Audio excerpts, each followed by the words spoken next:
ನಮಸ್ಕಾರ ವೀಕ್ಷಕರೇ, ನೀವು ನೋಡ್ತಾ ಇದ್ದೀರಾ ಸ್ತ್ರೀ ನ್ಯೂಸ್. ಈ ಕ್ಷಣದ ಟಾಪ್ ಹೆಡ್ಲೈನ್ಸ್ಗೆ ಸ್ವಾಗತ. ನಾನು ಲತಾ ರಾಜಣ್ಣ. ಕಳೆದ 4 ತಿಂಗಳುಗಳಿಂದ ಮೈಸೂರಿನಲ್ಲಿ ಡ್ರಗ್ಸ್ ಮಾಫಿಯಾ ನಡೆಯುತ್ತಿದ್ದರೂ ಗೃಹ ಇಲಾಖೆ ಮಾತ್ರ ಕಣ್ಣು ಮುಚ್ಚಿಕೊಳ್ಳುತ್ತಿದೆ.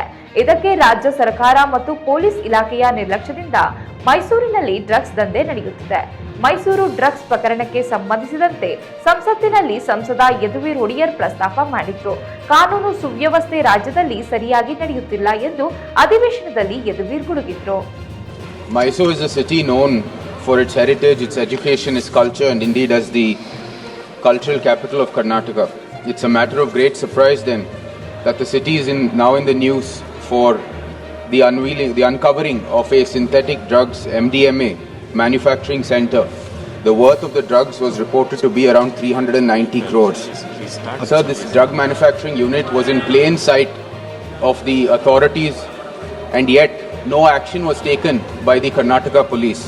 It is extremely shocking that it was the Maharashtra police who came into Mysore and uncovered this drug manufacturing unit. When asked about this, the Home Minister of Karnataka simply said, "We failed."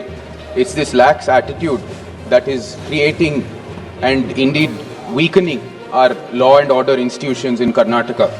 Recently in Udaygiri as well, when the police station was attacked, no action was taken on the perpetrators of the attack.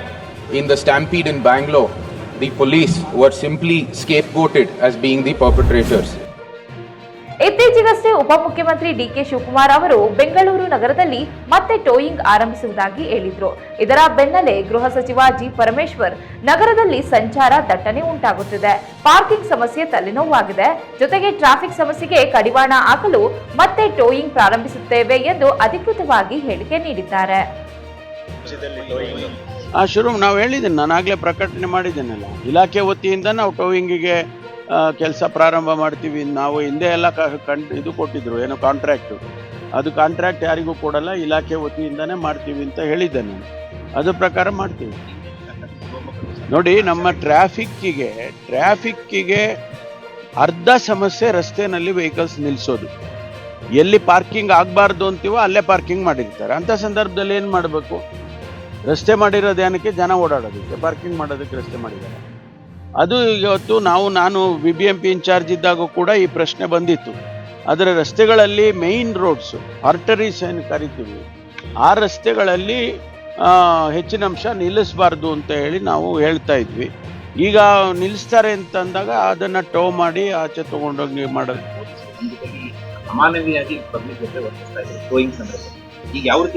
ಈಗ ಮಾನವೀಯತೆಯಿಂದ workout ಮಾಡೋಣ. ಏನು ಆಗೋದಿಲ್ಲ. ಜಟಾಪಟಿ ಆದ್ರೆ ಕಾನೂನಿಲ್ವಾ? ಅವೆಲ್ಲ ಆಗುತ್ತೆ.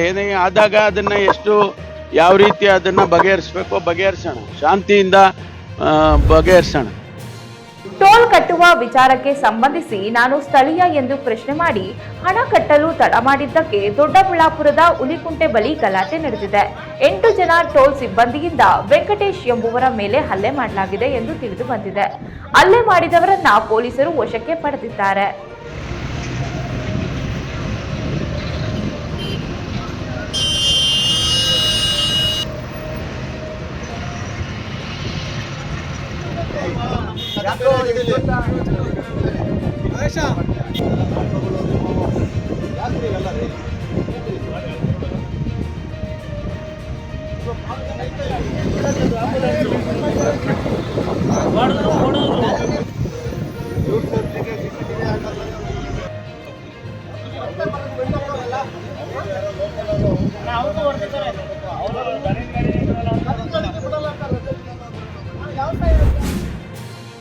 ಧರ್ಮಸ್ಥಳ ಘಟನೆಗಳಿಗೆ ಸಂಬಂಧಿಸಿದಂತೆ ವಿಶೇಷ ತನಿಖಾ ತಂಡವನ್ನ ರಾಜ್ಯ ಸರ್ಕಾರ ರಚನೆ ಮಾಡಲಾಗಿತ್ತು. ತನಿಖೆ ಬಿರುಸಿನಿಂದ ನಡೆಯುತ್ತಿದ್ದು, ಇದೀಗ ಹೆಚ್ಚುವರಿಯಾಗಿ 9 ಜನ ಖಡಕ್ ಪೊಲೀಸ್ ಅಧಿಕಾರಿಗಳನ್ನ ನೇಮಕ ಮಾಡಿ ಎಂದು ಆದೇಶ ಹೊರಡಿಸಲಾಗಿದೆ.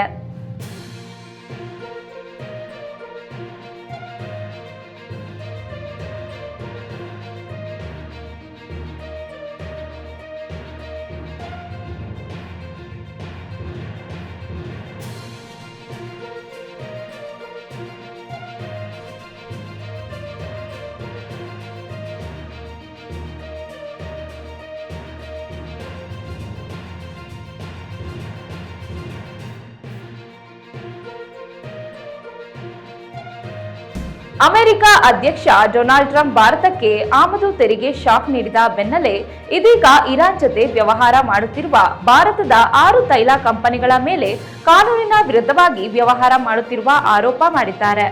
ಇದೀಗ ಭಾರತದ ಮೇಲೆ 25% ಆಮದು ತೆರಿಗೆ ಏರಿರುವುದಾಗಿ ಹೇಳಿರುವ ಅಮೆರಿಕ, ಇರಾನ್ ಜೊತೆ ತೈಲ ವ್ಯವಹಾರ ಮಾಡುತ್ತಿರುವ ಕಂಪನಿಗಳ ವಿರುದ್ಧ ಮುಗಿಬಿದ್ದಿದ್ದಾರೆ.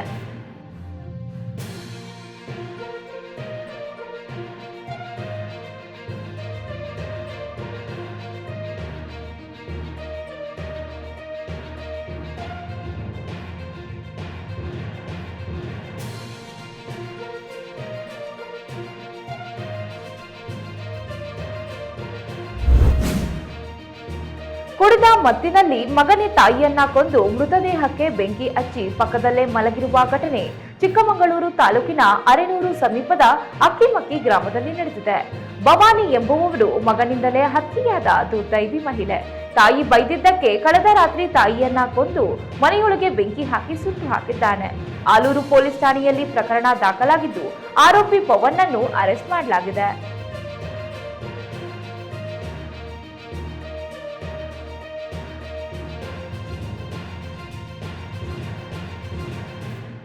ನಮ್ಮ ಹೆಮ್ಮೆಯ ನಟ ನಿರ್ದೇಶಕ ರಿಷಬ್ ಶೆಟ್ಟಿ ತನ್ನ ಕಾಂತಾರ ಚಿತ್ರದ ಮೂಲಕ ಪ್ಯಾನ್ ಇಂಡಿಯಾ ಸ್ಟಾರ್ ಆಗಿದ್ದಾರೆ. ಇಡೀ ಭಾರತೀಯ ಚಿತ್ರರಂಗದಲ್ಲಿ ತನ್ನ ಮಾರುಕಟ್ಟೆಯನ್ನ ಹೆಚ್ಚಿಸಿಕೊಳ್ಳುತ್ತಿದ್ದಾರೆ. ಅದೇ ರೀತಿ ಇದೀಗ ರಿಷಬ್ ಶೆಟ್ಟಿ ಹೊಸ ಸಿನಿಮಾ ಅನೌನ್ಸ್ ಮಾಡಿದ್ದಾರೆ. ಇನ್ನು ಪ್ಯಾನ್ ಇಂಡಿಯಾ ಚಿತ್ರ ಆಗಿದ್ದು ತೆಲುಗು ಮೂಲಭಾಷೆಯಾಗಿದೆ. ರಿಷಬ್ ಕರ್ನಾಟಕದವರಾಗಿರುವುದರಿಂದ ಕನ್ನಡದಲ್ಲೂ ಈ ಸಿನಿಮಾ ಬಿಡುಗಡೆಯಾಗಲಿದೆ. ಈ ಸಿನಿಮಾಗೆ ಇನ್ನೂ ಟೈಟಲ್ ಫೈನಲ್ ಆಗಿಲ್ಲ. ರಾಜಮೌಳಿ ಶಿಷ್ಯನಾದ ಅಶ್ವಿನ್ ಗಂಗರಾಜು ಅವರು ಈ ಚಿತ್ರದ ನಿರ್ದೇಶನ ಮಾಡುತ್ತಿದ್ದಾರೆ.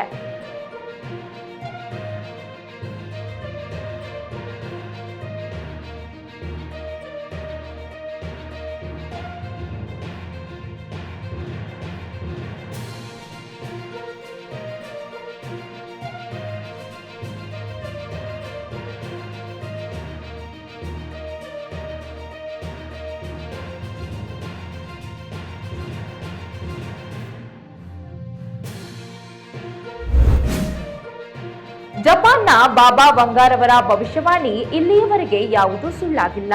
ಅದರಂತೆ ಇದೀಗ ರಾಷ್ಟ್ರದ ಭೂಕಂಪ ಹಾಗೂ ಜಪಾನ್ನಲ್ಲಿ ಸುನಾಮಿ ಎಚ್ಚರಿಕೆ ಸುದ್ದಿಗಳು ಈಗ ಬಾಬಾ ವಂಗಾ ಅವರ ಭವಿಷ್ಯವಾಣಿ ಸಂಚಲನ ಸೃಷ್ಟಿಸಿದೆ. ಯಾಕೆ ಇವರ ಭವಿಷ್ಯವಾಣಿ ಇಷ್ಟೊಂದು ಪ್ರಾಮುಖ್ಯ ಅಂದ್ರೆ, ಬಾಬಾ ವಂಗಾ ಅವರು ಈ ಹಿಂದಿನ ವಿಪತ್ತುಗಳ ಬಗ್ಗೆ ಹೇಳಿದ್ರು. ಅದರಂತೆಯೇ ನಡೆದಿದೆ.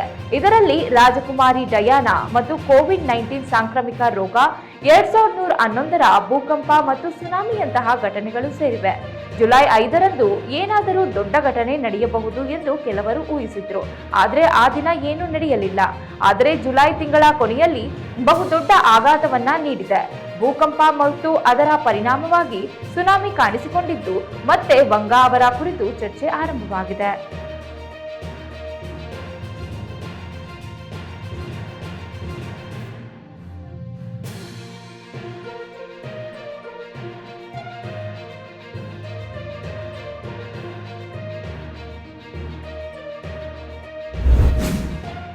ಸುಮಾರು 17 ವರ್ಷಗಳ ಹಿಂದೆ ನಡೆದ ಮಹಾರಾಷ್ಟ್ರದ ಮಲಿಂಗಾಂವ್ ಸ್ಫೋಟ ಪ್ರಕರಣದ ತೀರ್ಪು ಹೊರಬಿದ್ದಿದ್ದು ಎಲ್ಲ 7 ಆರೋಪಿಗಳು ಖುಲಾಸೆಗೊಂಡಿದ್ದಾರೆ.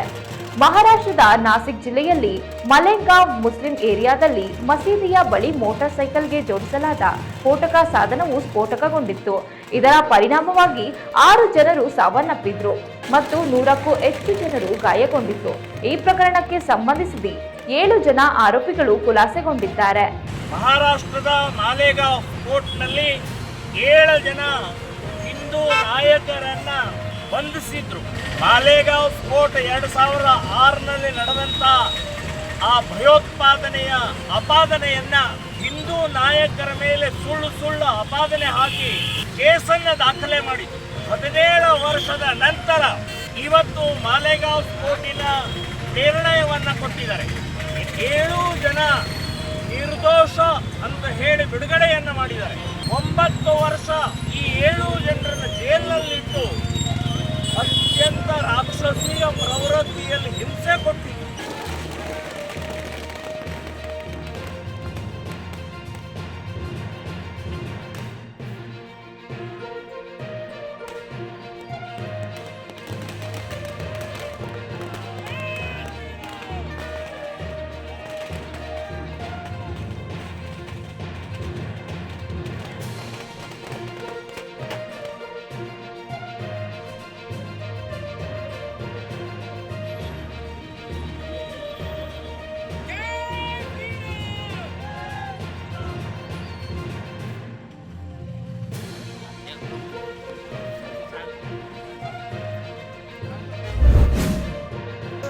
ಪತಿಗೆ ಸಾಲಗಾರರ ಕಿರುಕುಳದಿಂದ ಬೇಸತ್ತಿರುವ ಪತ್ನಿ ತುಂಗಾಭದ್ರಾ ನದಿಗೆ ಹಾರಿ ಆತ್ಮಹತ್ಯೆ ಯತ್ನಿಸಿರುವ ಘಟನೆ ಹಾವೇರಿ ಜಿಲ್ಲೆ ರಾಣೆಬೆನ್ನೂರು ತಾಲೂಕಿನ ಕೋಟೆಹಳ ಗ್ರಾಮದಲ್ಲಿ ನಡೆದಿದೆ.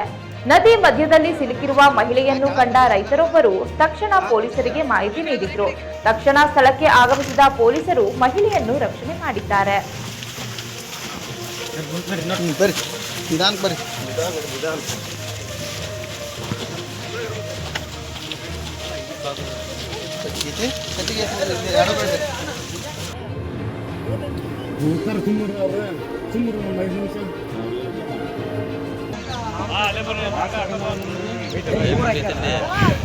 ಈ ಕಡೆ ಬರ್ರಿ ಸರ್, ಗುಂಡೆ ಐತಿ ಈ ಕಡೆ ಬರ್ರಿ.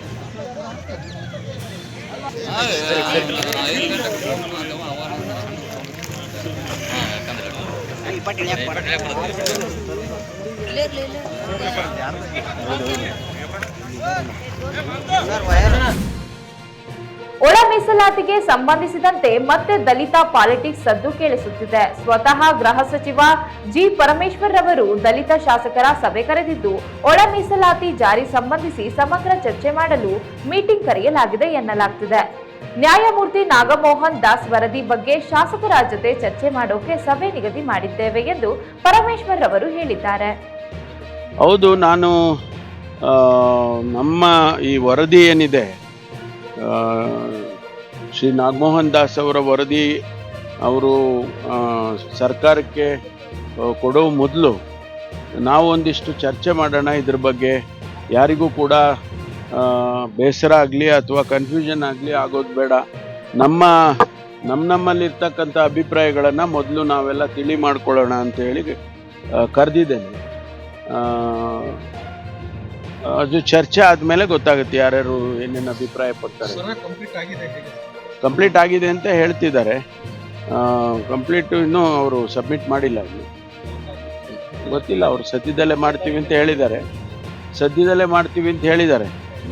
ಹಲವು ಗೊಂದಲ ಆರೋಪಗಳಿತ್ತು ಅದು ಅವರು ಕಮಿಷನರಿಗೆ ಬಿಟ್ಟಿದ್ದು, ಅದು ನಮಗೇನು ಸಂಬಂಧ ಇಲ್ಲ. ನಮಗೇನಂತ ಹೇಳಿದ್ರೆ ನಮ್ಮ ಒಳಗಡೆ ಇರ್ತಕ್ಕಂಥ ಏನು ಒಳ ಪಂಗಡಗಳಿದ್ದಾವೆ, ಅದು ಅದರ ಬಗ್ಗೆ ಚರ್ಚೆ ಮಾಡ್ಕೊಳ್ಳೋದು ಸೂಕ್ತ ಅಂತೇಳಿ ನಾವು ಹಿಂದೆನೂ ಕೂಡ ನಮ್ಮ ಅಫಿಷಿಯಲ್ ರೆಸಿಡೆನ್ಸಲ್ಲೇ ನಾನು ಹಿಂದೆ ಒಂದು ಸಭೆ ಮಾಡಿದ್ದೆ. ಅದು ಮುಂದುವರಿದ ಭಾಗ ಇದು. ಅದನ್ನು ಸರ್ವೆ ಮುಂಚೆ ನಾವು ಚರ್ಚೆ ಮಾಡಿದ್ದು. ಈಗ ಸರ್ವೆ ಆಗಿದೆ ಅಂತ ಅಂದಮೇಲೆ ಅದಕ್ಕೆ ಏನು ಮಾತಾಡ್ಕೊಳ್ಬೇಕು ನಾವು ಮಾಡ್ಕೊಳ್ತೀವಿ. ಯಾವುದು ಗೊಂದಲ ಆಗಬಾರ್ದು ಅಂತ ಅಷ್ಟೇ. ಬಳ್ಳಾರಿಯಲ್ಲಿ ಹೊಸದಾಗಿ ನಿರ್ಮಾಣ ಆಗಿರೋ ಕ್ಲಾಕ್ ಟವರ್ ಸದ್ಯ ರಾಜಕೀಯ ಸಂಘರ್ಷಕ್ಕೆ ಕೇಂದ್ರ ಬಿಂದುವಾಗಿದೆ. 7 ಕೋಟಿ ವೆಚ್ಚದಲ್ಲಿ ನಿರ್ಮಾಣ ಆಗಿರೋ ಈ ಕ್ಲಾಕ್ ಟವರ್ ಕಾಮಗಾರಿ ಪೂರ್ಣಗೊಂಡಿದೆ. ನಾವು ಅಧಿಕಾರಕ್ಕೆ ಬಂದ್ರೆ ಈ ಟವರ್ ಅನ್ನು ಒಡೆದು ಹಾಕ್ತೇವೆ ಎಂದು ಹೇಳುವ ಮೂಲಕ ಶ್ರೀರಾಮುಲು ವಿವಾದಕ್ಕೆ ಸಿಲುಕಿಕೊಂಡಿದ್ದಾರೆ. ನಮ್ಮ ಬ್ಲೂ ಪ್ರಿಂಟ್ ರೀತಿ ಬಂದಿಲ್ಲ, ಲಿಬಿಲಾಲ್ ರೀತಿ ಮಾಡಬೇಕಿತ್ತು, ಈ ರೀತಿ ಬಂದಿಲ್ಲ ಅನ್ನೋದು ಶ್ರೀರಾಮುಲು ಅವರ ವಾದ.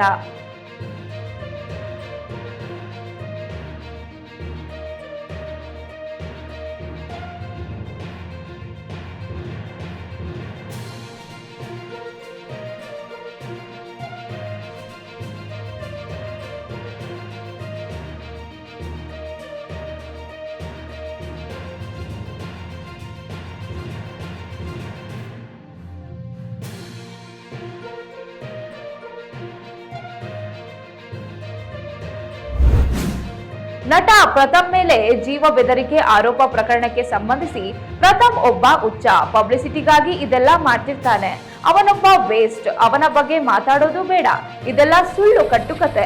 ನಾನು ದೇವಾಲಯಕ್ಕೆ ಹೋಗಿದ್ದು ನಿಜ, ನಾನು ದಾಸ ರಕ್ಷಕ್ ಜೊತೆಯಲ್ಲಿ ಊಟ ಮಾಡಿದ್ದು ನಿಜ, ಯಾರು ಯಾರದ್ದೋ ಹೆಸರು ಹೇಳಿಕೊಂಡು ಪಬ್ಲಿಸಿಟಿ ಮಾಡಿಕೊಳ್ಳುತ್ತಿದ್ದಾರೆ ಅಷ್ಟೇ ಎಂದು ಪ್ರಕರಣದ ಆರೋಪಿ A2 ಆರೋಪಿ ಯಶಸ್ವಿನಿ ಹೇಳಿದ್ದಾರೆ.